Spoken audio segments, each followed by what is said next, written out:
welcome to the Great Detectives of Old Time Radio. From Boise, Idaho, this is your host, Adam Graham. If you have a comment, email it to me, box13@greatdetectives.net. Follow us on Twitter at Radio Detectives and check us out on Instagram, instagram.com/greatdetectives. Today's program is brought to you in part by the financial support of our listeners. You can support the show on a one-time basis, support.greatdetectives.net, and become one of our ongoing Patreon supporters for as little as $2 per month. Just go to patreon.greatdetectives.net. Now it is time for this week's episode of Casey Crime Photographer. The original air date is March the 18th, 1948, and the title is Murder in Black and White. The Anchor Hocking Glass Corporation brings you Crime Photographer.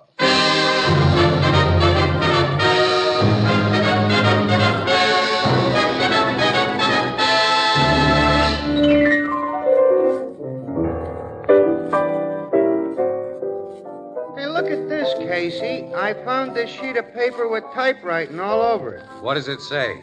Well, it's funny, just the same thing over and over.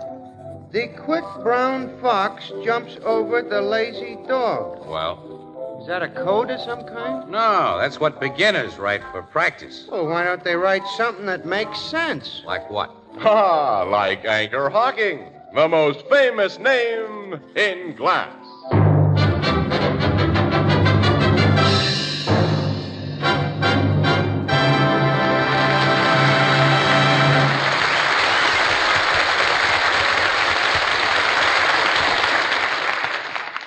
Good evening, ladies and gentlemen. This is Tony Marvin. Every week at this time, the Anchor Hocking Glass Corporation of Lancaster, Ohio, and its more than 10,000 employees bring you another adventure of Casey, crime photographer, ace cameraman who covers the crime news of a great city. Our adventure for tonight, Murder in Black and White.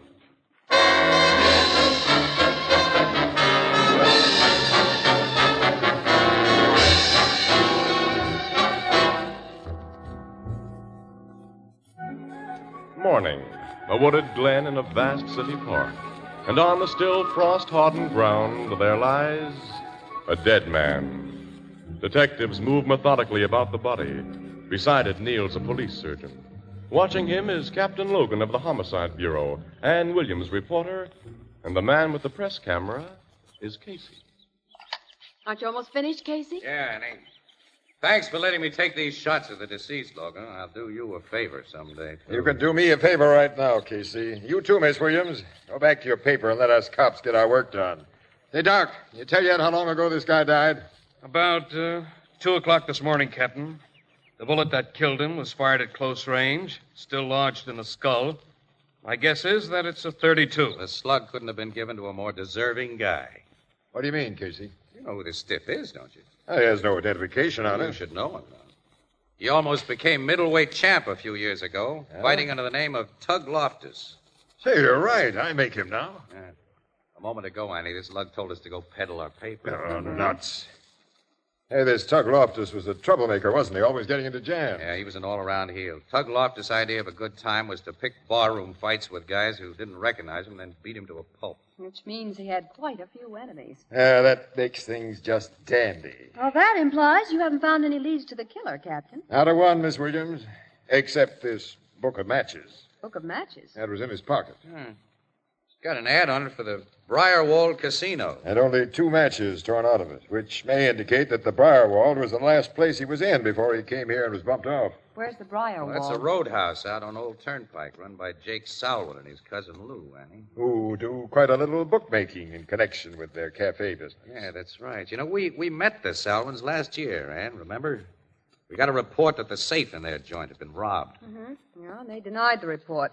To the cops as well as to us. They said no one had touched their safe. Yeah, Lieutenant Schwartz of the robbery squad told me about that. He figured the 2 Salwins denied the robbery because the safe had contained a lot of horse betters' dough they couldn't explain as cafe income.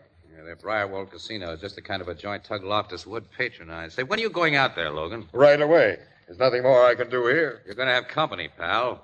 Annie, let's go.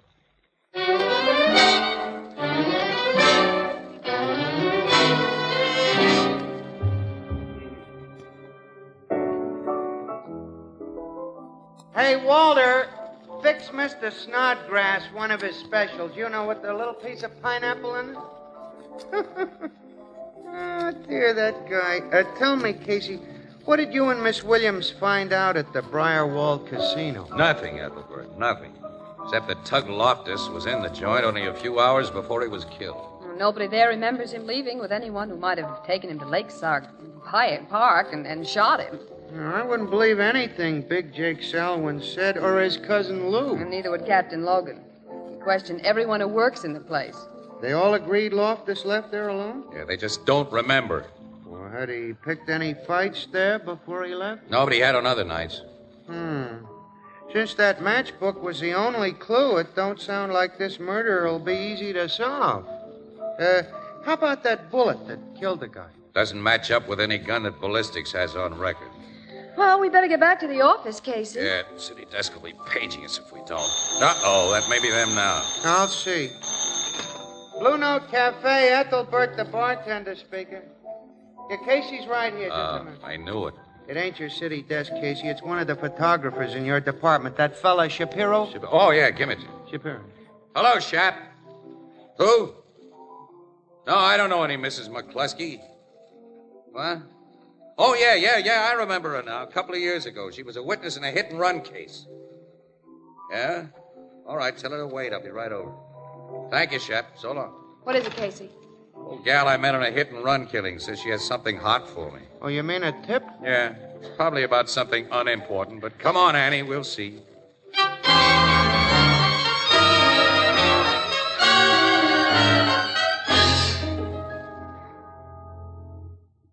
I've got evidence of a murder, Mr. Casey. A murder, Mrs. McCluskey? In black and white. Oh, well, that sounds very interesting. Tell me what you got. First, Mr. Casey, what do I get? What, you mean, Since I described that hit-and-run automobile to the cops a couple of years ago and got nothing for it, I found out that newspapers pay for what they call scoops. You was nice to me, Mr. Casey, so I'm giving you and your paper first chance. How much? well, it all depends on what you have to offer. You interested in catching the murderer of that prizefighter, Tug Loftus? Tug Loftus. I got a picture of the killing, miss. What a picture. Casey. Is it worth $100 to your paper? Well, I'll say, city desk sets the price for exclusive tips, Mrs. McCluskey, but I'll guarantee you $100 if you've got what you say you have. I've got it. Well, let's see it. I get the 100? You get the 100 if. All right. This here envelope was in my mailbox this morning, so naturally I opened it. Later, when I put my glasses on, I seen the address is mine, but the name ain't mine. It's addressed to Mr. Max Treaty. 121 3rd Street. 121 3rd Street is where I live, but no Max Treaty lives there. Well, go on. Well, inside the envelope was just this here camera snapshot. Nothing else. Annie, look. Yeah, it's Loftus, as we saw him lying in that park. I knew that from the picture you had of him in yesterday's paper. Standing over Loftus is a guy with a gun in his hand. And he's just killed the fighter. That's the way it looks. It's a good profile shot of the killer, Ann. The face is clear even in this small print, and when I blow it up... It's worth 100, ain't it, Mr. Casey? It's worth 100, Mrs. McCluskey. I said I had evidence in black and white. Now, who do you suppose took that picture, Casey? And why? That's something we'll think about later. But I'll bet it was taken with an infrared flash bulb. A black light? Yep. The guy with the gun didn't see any flash. He didn't know that somebody was taking this picture. We've got to find this skinny, long-nosed guy with a gun, you know it? The cops will do that when we show them this. Sure, yes, and probably crab our exclusive. Before the cops learn anything about this, Annie, we're going to try to find him. How? Well, the picture, the guy this picture was addressed to ought to give us a hint. Well, Casey, he may be the killer. This picture may have been addressed to him as the first step in a blackmail scheme. Now, Annie, you're cooking on all burners. Let me see that envelope again. Yeah? Addressed to Max Treaty, 121 3rd Street. And the sender had the wrong address because Mrs. McCluskey lives there. And I live alone. Well, I'll look in the phone book. Yeah, do Maybe that, Treaty's do listed. that. You said you got this in the morning mail, Mrs. McCluskey? That's right. I wanted time to do some thinking. Yeah, about whether to put the B on us for that $100, huh? You said yourself it's worth it. Oh, I'm not reneging on that. I've heard of $1,000 rewards being offered for murderers, but in order to get it, you had to capture 'em yourself. Yeah, that makes a difference. So I figured. Hey, Casey, Max Treaty is in the phone book. Now, let me see it. Yeah, he lives on 3rd Street, all right, see?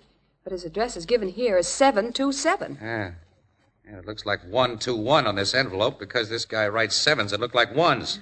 That's something else for us to think about later. Eh? Well, let's call on Max Treaty. Right now, Aunt. When do I get my 100? There'll be a check in the mail for you tomorrow morning, Mrs. McCluskey, for 200. 200? Yep, and thanks, and so long. $200? Drat it, I bet I should have asked for more.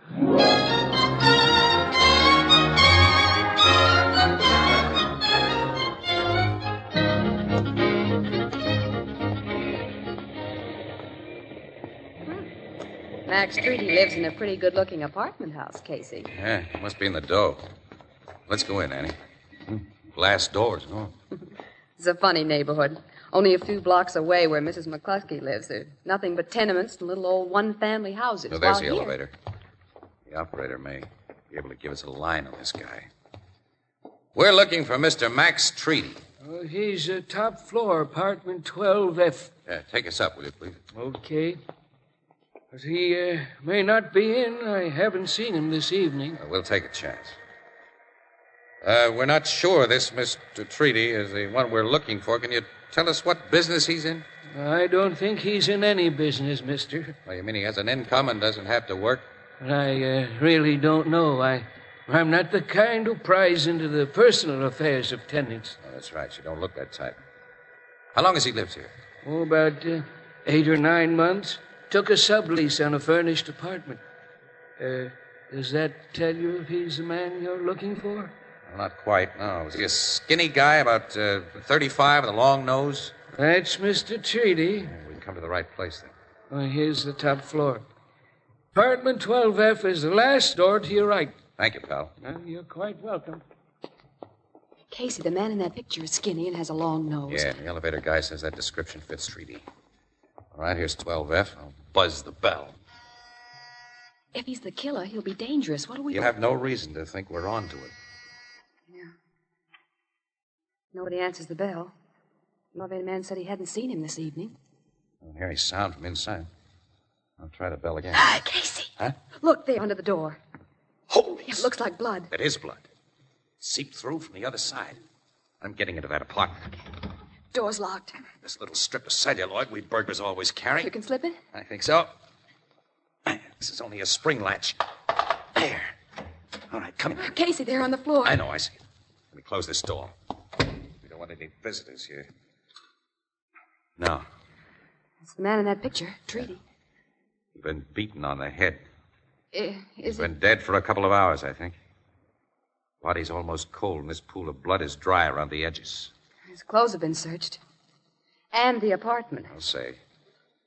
He and this joint have been practically ripped apart. Oh, isn't this just swell? We came here hoping to crack one murder, and now we've got another. Yes. There's no black and white evidence to show who pulled this one.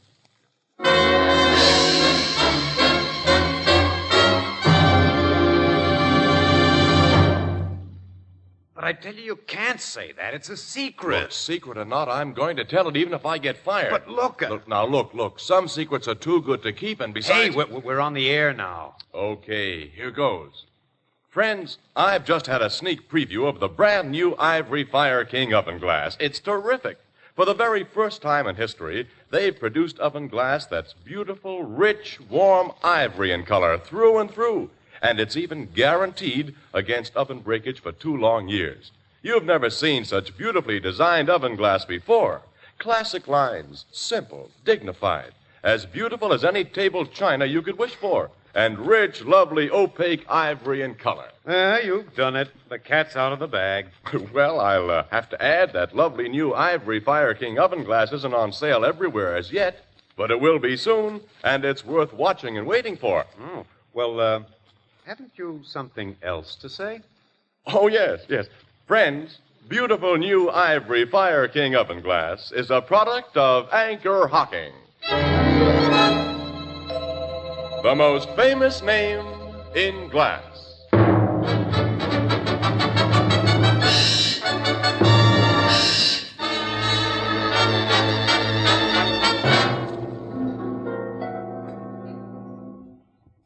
We've got to call the cops, Casey. Take it easy. We'll have a look around first. You've already looked around. The murderer isn't hiding here waiting. No, he probably made his getaway right after he socked this guy for the last time. My friend Treaty took quite a beating before he was finally knocked off. How can you tell that? Look at the black and blue marks on him. Guy's got to be alive to bruise. Marks around his wrists and ankles. He's been tied up quite a while. Yeah, I see. Apparently, the killer tried to make him tell where something was hidden. He wouldn't or couldn't tell, so the killer searched for him. And how he searched. All the stuffing's been pulled out of the chairs and the mattress has been ripped open. Treaty's clothes got it going over, too. Linings cut, the soles of his shoes all split. Hey, this must be the stuff that was taken out of him and examined. Look at that wallet, fountain pen, cigarette case, revolver. Don't touch anything, Casey. Until Who's touching anything? I'm only to look. It's a revolver. It looks like the gun in the picture. Yeah, but this is a .38, Ann. Loftus was shot with a .32. Well, then, Treaty must have used another gun for the killing? Probably threw it in the lake afterward. Say. What have you picked up? Look at that. A book of matches. From the Briarwold Casino. Well, like the one found on Tug Loftus. Yes. This was half hidden under the sofa. Well, that connects the two murders. Maybe. Well, Casey, we've got to get the cops here. Not just cops. We're getting Logan. I want him to get first break on what we know about that picture. And the phone's in that bedroom. You go get him while I go down to the car and get my camera. I want to take some pictures of my own. Well, did you see that camera in the bookcase? Maybe you can save yourself a trip. No, there's no film in it. I looked. It was opened and searched like everything else. Late Mr. Treaty went in for photography, apparently. Had his kitchenette fixed up like a darkroom. Yeah. A lot of equipment there. The searcher wrecked all of it. All right, call Logan while I go for my camera. Wait a minute, Casey. What? Didn't he tell us he wouldn't be at headquarters till midnight? Yeah, we'll call him at his home. He has a new phone number. What is it? I'll write it down for you. Where's my pencil? Take mine. Thanks. Oh, well, I'll be. Oh, you've broken the point. I know it. Well, I use this fountain pen of Treaty. You shouldn't touch anything. This pen isn't going to tell the cops who killed him, eh? Nice point. Write's easy. All right, here's Logan's number. Call him as soon as you finish with City Desk. Yeah, I will. Casey, don't stick that pen in your pocket. Oh, I'll need it to make out my film sheets. Don't worry, I'm not stealing from dead guys. The pen will be put back later. If you think of it, I'll go phone. Ann. Yeah? Give Logan the lowdown about that picture and about everything else. Except, don't tell him about the matchbook we just found. Why not? Well, cops have no appreciation of the newspaper racket. We'll lose our exclusive. We'll go out to the Briarwold and follow it up by ourselves.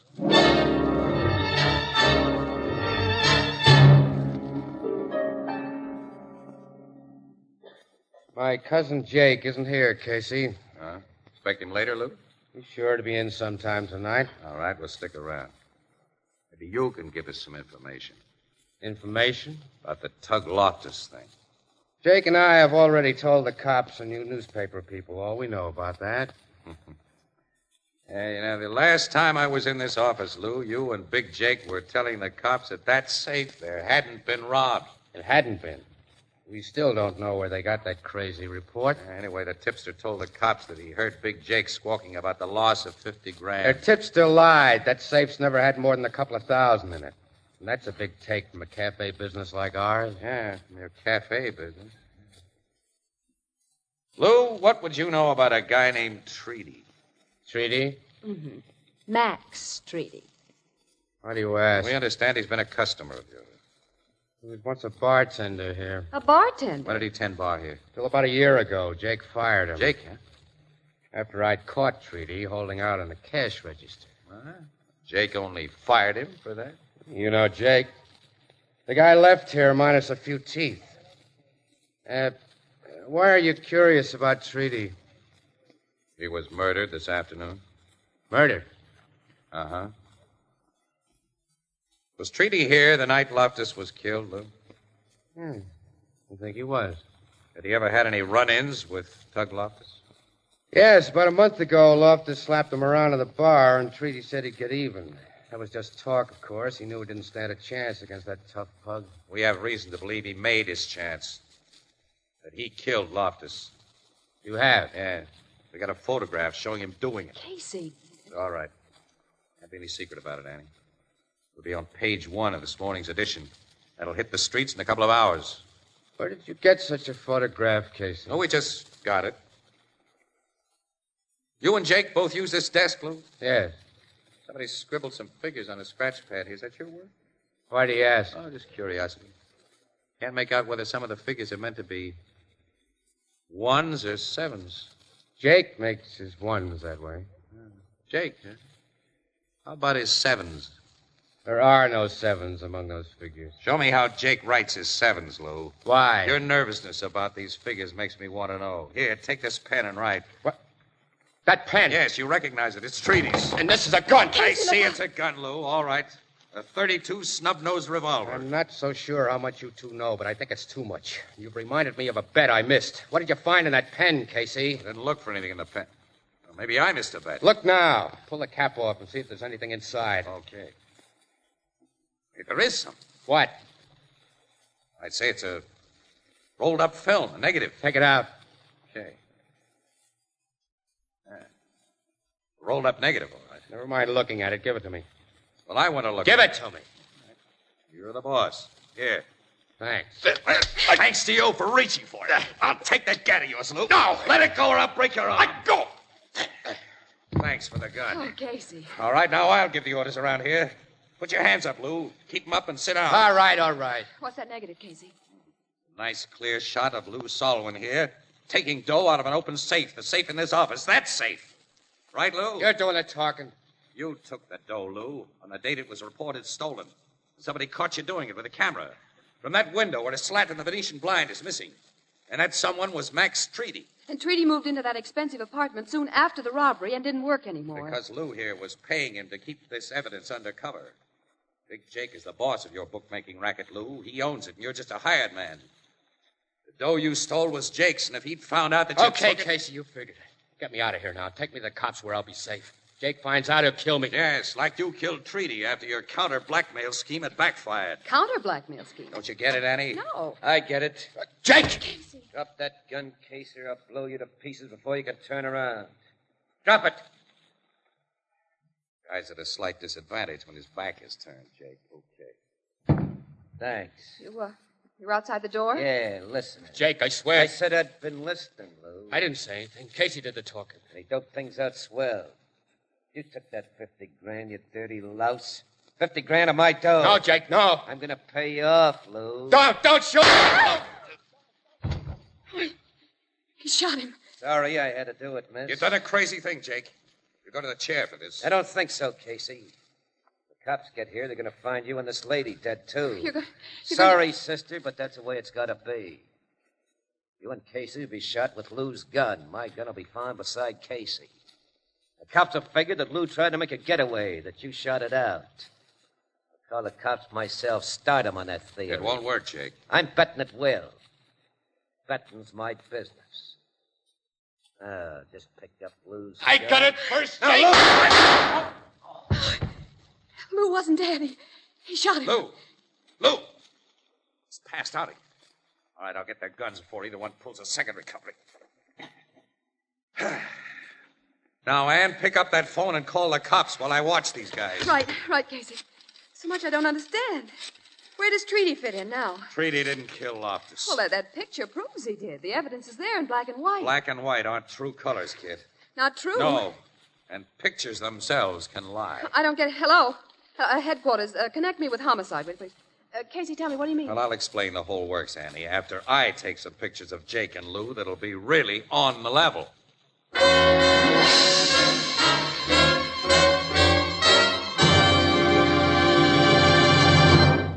We'll join the crowd at the Blue Note in just a moment. Here's some really good news for the millions of people in the United States who prefer their beer and ale in clean, sanitary glass, as Americans have preferred it for more than 100 years. You can now buy your favorite brand of beer and ale in a new kind of glass bottle, a lightweight, compact glass bottle that requires no deposit and that never has to be returned. Think of it. No more piling empties in the corner. No more carting them back to the store. No more complicated beer bottle bookkeeping. When you've finished your beer or ale, you simply discard the bottle as you would any other food container. And here's another thing. The new Anchor Glass one-way, no-deposit bottles are light in weight, easier to carry home, and they take up less room in your refrigerator, too. So next time you buy beer or ale, demand it in sparkling clean Anchor glass, one-way, no-deposit bottles. Product of Anchor Hocking. The most famous name in glass.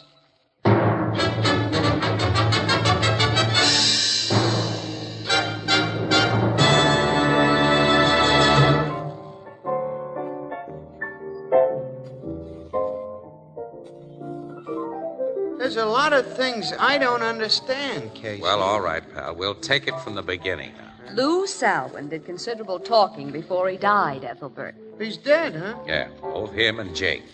Tell me. Well, while Treaty was bartender at the Briarwald, he found out that Lou Salwin was stealing from Jake, his boss. And then Lou caught Treaty cheating the cash register and told Jake. Who'd knocked out some of Treaty's bridge work, which made Treaty very sore at Lou for snitching.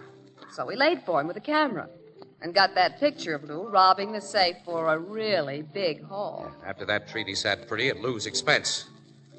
Lou got pretty desperate under the pressure, and finally he hit on a bright idea. He'd get Treaty in a worse spot than he was by killing Loftus. Lou killed Loftus? Right, he did. In Lakeside Park, where Treaty was to meet Lou and collect more blackmail. Lou shot the pug and then hit himself with a camera and waited. When Treaty suddenly saw Loftus where he expected to meet Lou, his first instinct would be to draw that gun. And Lou got a very interesting picture of him standing over the body with the gun.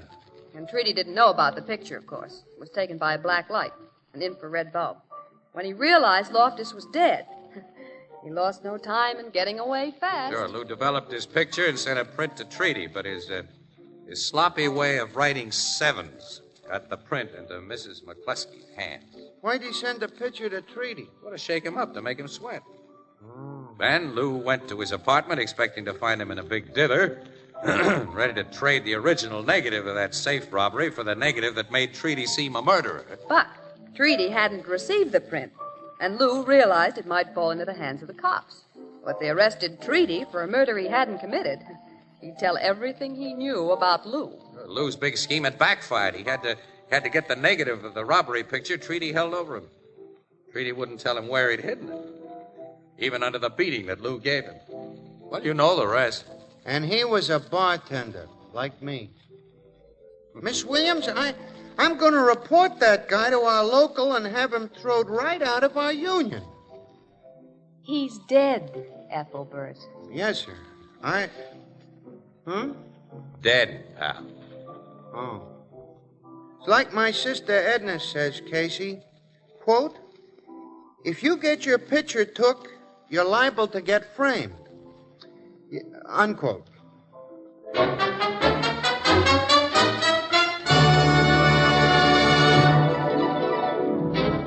Crime Photographer, starring Stotts Cotsworth as Casey, is written by Alonzo Dean Cole. It is brought to you each Thursday by the Anchor Hocking Glass Corporation, makers of Fire King Oven Glass, Anchor Glass Containers, Anchor Caps and Closures. All products of Anchor Hocking, the most famous name in glass.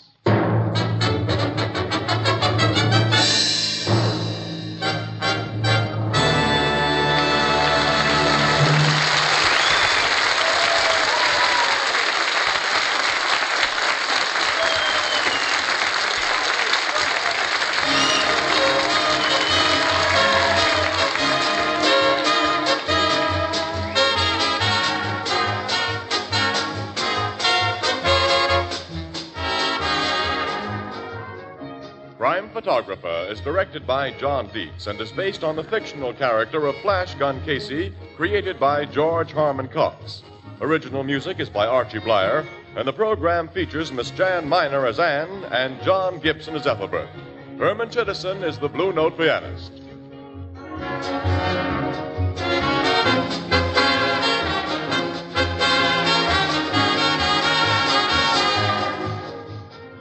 This is Tony Marvin saying goodnight for the Anchor Hocking Glass Corporation of Lancaster, Ohio, with offices in all principal cities of the United States and Canada.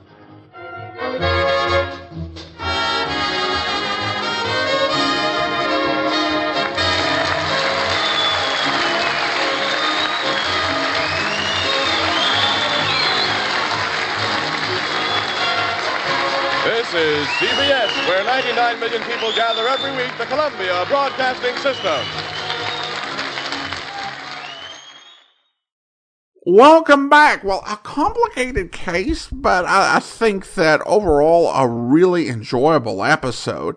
Very engaging, and I think one of the better ones we've heard so far from Crime Photographer. Now, over at BlueNoteBulletin.blogspot.com, Dr. Joe Webb reminds us that the character of Bill Shapiro, who is mentioned as calling for Casey, actually appeared in an episode a few weeks previously, the piggy bank robbery. That was just a nice little bit of continuity. Alright, well, listener comments and feedback now, and we have a Facebook page post. And I have to say that if you make your own post on the Facebook page, I cannot easily read it or copy it. And honestly, it's been a problem since an upgrade with Facebook a couple months ago. And this was happening even before the problems with my own Facebook personal account. Someone hacked the account, and Facebook has not let me in or responded to me since November the 13th. So all the posts and comments have to be read through my wife's account because she's a editor on the page. Now, I will say that if you comment on a post, that we can see. But if you make a post on the timeline, the only way that I can actually know what you wrote is to have a speech-to-text program read it. So here is the post we got from Russell. So, there was a day when you were narrating, and you may have dropped a pen, or a cup fell over, I forget. Well, by chance that's where the episode ended, and my phone skipped to the next episode which I was already in the middle of listening to.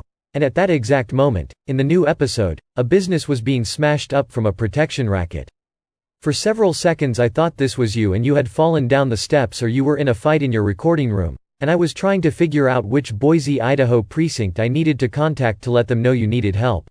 Well, Russell, I am so sorry that you were alarmed. I will assure you, though, that you never have to worry about me based on what you hear on a particular podcast episode in terms of physical health or well-being. Because we do record these podcasts ahead, usually from between 9 and 11 days, sometimes more. We're going to have episodes I've recorded going back to September when I get into the period where I recorded ahead so I can take time off for when we're expecting the baby. If you hear anything from February 28th, late April, even less notice of that because, yeah, I made it out just fine. But if you hear it on the podcast, I was definitely fine. Or at least I walked away from the recording session. Now, of course, this recording in advance means that it is theoretically possible that my issues with Facebook were resolved. And that someone with Facebook has shown a spirit of true customer service, reached out to me, and worked to get my account back up. I mean, I think there's probably some universe where that might have happened, but I don't think it would be in ours. It's already gone on a ridiculous amount of time, and I have found no effective way to address it. And no one at the company really cares. That said, I'll be honest that there's not a whole lot that I actually miss about Facebook. Obviously, I miss being able to use and regularly interact with and manage the page in the same way that I was doing previously. And I miss being able to use that tool to connect with everyone out there. And that's why for the past few weeks I've not mentioned Facebook at all, because I don't see the point of promoting something I'm not really able to engage with you because of stuff that's beyond my control. And I miss posting personal pictures. There are a couple of groups that I miss, but honestly there's a lot of drama and stuff, so I don't miss all of that. And I definitely miss the messenger feature, which I can't access as well. I'm not saying this to have like a big complaining session, particularly not on the first regular show of the year, but I just do want to kind of make people aware of why we're not interacting on Facebook at the same level that we once were. And despite my feelings about the company, I would love to be able to once again interact and fully take advantage of Facebook to help promote and connect with listeners. But that's just not happening for reasons beyond our control. And the more I research it, the more I see there are a lot of people who are in this boat where Facebook is just not resolving a lot of these issues with account takeovers and this sort of thing. So, if you're wondering why we're not doing as much on Facebook as we were before, now you know. And I thought, just for transparency's sake, I should explain that. Now, if anyone has any method of solving this that does not involve hiring a hacker, because that is the suggestion I get all the time, though truly it's from bot accounts that if you take a look at their history, like on Twitter or something like that, all they do is post those suggestions. And I'm not particularly interested in joining some other social network. There are but so many networks where there are people there and I can promote the show. But if you have any ideas that don't involve hacking or some other dubious activity to get the Facebook account restored, I'd love to hear about it because it's been a good tool for growing the show, and it's just a shame, where we're at with it right now. All right, well, on a happier note, let's go ahead and thank our Patreon supporter of the day. Thank you to Rob, Patreon supporter since May of 2020. Currently supporting the program at the detective sergeant level of $7.14 or more per month. Again, thank you so much for your support, Rob. Well, next week we will have another episode of Casey Crime Photographer, but join us back here tomorrow for another adventure with Jeff Regan, where... An ad in the papers, that's what started this one off. There were 3 dead and 1 to go by the time we got to the last half of the last inning of it, and it looked like the pitcher that was tossing the strikeouts was shooting for my boss, Anthony J. Lyon. It got rolling the kind of day you don't see much around L.A. Storm breaking about 10 in the morning when I got down to the Lyon Detective Bureau office. Jeffrey, my boy, be careful where you step. What's the matter, Lyon? Drop an olive? No, don't be funny. Your feet are muddy and we can't afford to have the carpet cleaned. Not the way business is going these days. Yeah, well, okay, Lyon. Mind if I sit down? My overcoat's wet. Well, then take it off first. Regan, our books don't balance for the month of April. Wait a minute. Leave your coat on and don't sit down. So we got a new client. Yes, Jeffrey. I was sitting here at my desk 20 minutes ago trying to balance our books. And the phone rang and it was a new client. Exactly, Jeffrey. Who? A man named Paulson. He lives in Hollywood in the hills above Hollywood and Vine on Chapman Boulevard. 7707 and a half. And you better get out there right away. Somebody's life in danger, maybe? Life in danger? Oh, no. The victim's already dead. Mrs. Paulson. Paulson's wife. Murdered, Paulson says. He wants us to prove it. Paulson wants us to prove his wife was murdered? Yes. You see, Mrs. Paulson died 7 or 8 days ago. The police say she committed suicide. But Mr. Paulson would be so much happier if it would turn out that she were murdered, Jeffrey. Nice fella. Isn't he, my boy? He wants to pay us $100. Not what I meant. Well, look, Lyon, if Mrs. Paulson died 7 or 8 days ago, what's so urgent about my getting out there this morning? The $100, Jeffrey. Oh, I get it. As I explained to you, my boy, try as I might, scheme as I would, our April books refuse to balance. Now, I've been thinking that perhaps one little fee carried backwards from the first week of May might... Okay, Fatso, set your calendar back to standard time. I'll go out and talk to Paulson. I hope you'll be with us then. In the meantime, do send your comments to box13@greatdetectives.net. Follow us on Instagram, instagram.com/radiodetectives, and follow us on Twitter at Radio Detectives. From Boise, Idaho, this is your host, Adam Graham, signing off.